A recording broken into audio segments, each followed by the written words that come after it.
माछा कति राम्रो है। फोटो खिच्नु न। यहाँ मैले भिडियो गरिरहेको छु। कति राम्रो क्या, हेर्नु न ल। वाउ माछा कति मजाले। हाम्रो ज्वाइँले त कति खिच्छ होला त्यसो गरेर। अब तपाईँको ज्वाइँहरू नि लिएर आउनु। कहिले आउने अरे? अब चैतमा आउने अरे।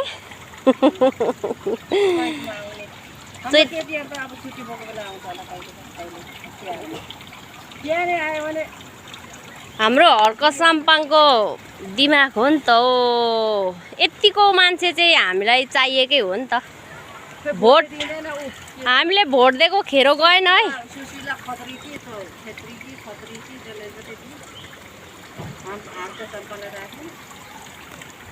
हर्क साम्पाङलाई त काठमाडौँमा चाहिँ नराखेको नि, धरानको मेयर हो नि त नि। हामीले त भोट एउटै ग्याङ गरेर पो दिएको त नि।